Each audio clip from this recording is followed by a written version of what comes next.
काल 14 तारखेला सायंकाळी 8:30च्या सुमारास मोजे नागद पोलीस स्टेशन कन्नड ग्रामीण या ठिकाणी शुभम रणवीर राजपूत वय वर्ष 24 याचा तेथेच त्याच परिसरात राहणारा अमोल निकम याच्याशी काही कारणास्तव भांडण झाले आणि तू या भागात कशाला फिरायला येतो वगैरे वगैरे. पण ते भांडणाचं परिसरण मग इतर त्याचे मित्र जे आहेत निकमचे त्याचे नातेवाईक सचिन निकम, शंकर निकम यांनी त्याला काठीने मारहाण केली. त्यासोबतच असलेला एक ऋषी निकम, अविनाश निकम, बंडू राजपूत आणि सतीश राजपूत ही सुद्धा त्या भांडणात सामील झाले. आणि त्यापैकी अमोल निकम याने त्याच्या हातात एक धारदार शस्त्र होतं.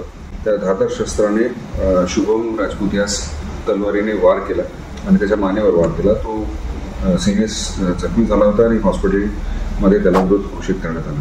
त्या अनुषंगाने CR नंबर 258/25 BNS कलम 103(1), 118, 189(1), 189(4), 190, 192, 2, 3 आणि 351, 352 या अन्वये गुन्हा दाखल करण्यात आला होता.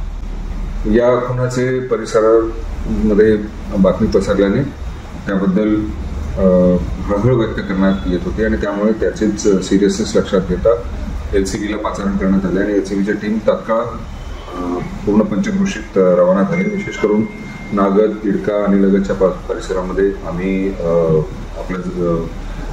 त्याचा शोध घ्यायला सुरू केला. तांत्रिक विश्लेषण आणि बातमीदाराच्या माध्यमाने आम्ही काल रात्रीच अमोल निकम, ऋषी निकम, अविनाश निकम आणि बंडू राजपूत तसेच संतोष राजपूत या सर्वांना ताब्यात घेतलेले आहे.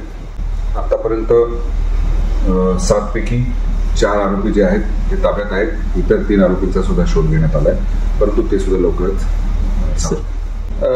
त्यांचं कारण तिथंच त्या भागामध्ये हे त्यांचे छोटे मोठे भांडणं होत राहायचे आणि या भागात तू कशाला येतो, तुझं काय काम आहे अशा विचारण्यावरून दोघांमध्ये भांडण झालं आणि त्याचं दुर्दैवाने त्यामध्ये भांडणातून मृत्यू झाला.